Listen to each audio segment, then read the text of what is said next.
ഇതായിരുന്നു ഞാൻ കാത്തിരുന്ന എന്റെ comeback moment. Hello guys, welcome back. This is mister Nattukaran. അപ്പൊ അതെ, ഈ വെട്ടി അരിഞ്ഞുകൊണ്ടിരിക്കുന്ന കണ്ടു കഴിഞ്ഞാൽ മിക്ക കൊട്ടാരക്കരക്കാർക്കും ഈ സ്ഥലം ഏതാണെന്ന് അറിയാൻ പറ്റും. നമ്മുടെ സ്വന്തം പാനിപ്പൂരി കടയാണ്. ഞാൻ ഇതുവരെ ഇതിനെപ്പറ്റി ഒരു വ്ളോഗ് ചെയ്തിട്ടില്ല. ഞാൻ വിചാരിച്ചു കുറെ നാളായി വ്ളോഗൊന്നും ഇടുന്നില്ല, ആള് ജീവനോടുണ്ടോ എന്ന് പലരും ചോദിച്ചു തുടങ്ങി. എന്നാ പിന്നെ ഒരെണ്ണം അങ്ങ് കാച്ചിയാലോ, അങ്ങനെ വിചാരിച്ച ഒരെണ്ണം നമ്മളങ്ങ് ചെയ്യാണ്. സംഭവം കൊട്ടാരക്കരയുടെ ഏറ്റവും മൊണോപ്പൊളി ആയിട്ടുള്ള ഒരു ഐറ്റമാണ് ഈ പാനിപ്പൂരി കട.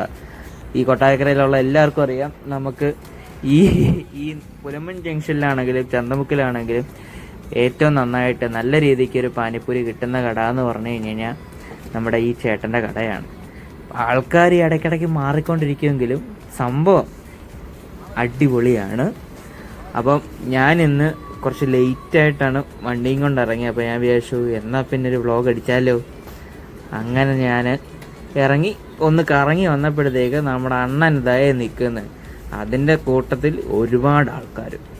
എന്നാൽ പിന്നെ നമുക്കൊരു പാനിപ്പൂരി കാച്ചിട്ടാകാൻ ബാക്കി എന്ന് വിചാരിച്ചൊന്ന് ചവിട്ടിയതാണ്. അങ്ങനെ നിങ്ങൾക്കും ഇതൊരു വിഷ്വൽ ട്രീറ്റ് ആവട്ടെ എന്ന് വിചാരിച്ചിട്ട് ഒരു വീഡിയോയും കൂടി അങ്ങ് കാച്ചി.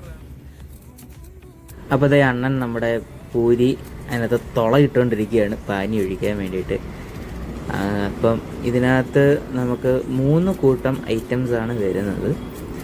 അതായത് നമ്മുടെ ഈ പൂരി പൊളിച്ചിട്ട് ഇതിനകത്ത് നമ്മൾ മസാല ഇടും. മസാല ഇട്ട ശേഷം അതിനകത്ത് നമ്മുടെ എന്ത് ഫ്ലേവറിലാണോ നമ്മുടെ പാനിപ്പൂരി വേണ്ടത് ആ ഫ്ലേവർ ആഡ് ചെയ്യും. ഫ്ലേവർ ആഡ് ചെയ്യാന്ന് പറഞ്ഞു കഴിഞ്ഞാൽ ഇതിനകത്താകെ 2 കൂട്ടേ ഉള്ളൂ. അതായത് നമുക്ക് അതെ അണ്ണൻ നമ്മുടെ മസാല ഇങ്ങനെ ഒഴിക്കുന്നു. അപ്പോൾ ഇതിനകത്താണ്ട ഈ ഒരു സാധനമുണ്ട്, ഇത് മധുരത്തിൻ്റെ ഫ്ലേവറാണ്. ഇത് ഞാൻ ചോദിച്ചപ്പോൾ മനസ്സിലാക്കിയെന്ന് പറഞ്ഞാൽ ഇതിനകത്ത് നമ്മൾ പുളിയിടും, അതുപോലെ തന്നെ ശർക്കര പാനീയം അതും കൂടി ചേർത്താണ് ഈ ഒരു മിശ്രിതം ഉണ്ടാക്കുന്നത്. എന്നിട്ട് നമ്മുടെ നോർമലി നമ്മുടെ മസാല, ഇപ്പം സാധാരണ നമുക്ക് കട്ടി മസാലയാണ്, ഞാൻ അത് ചോദിച്ചു വാങ്ങിക്കും. അണ്ണൻ കുറച്ച് ലാഭിക്കാൻ വേണ്ടി ഡൈല്യൂട്ടഡ് മസാല വെള്ളം ചേർത്തുണ്ടാക്കുന്നത്.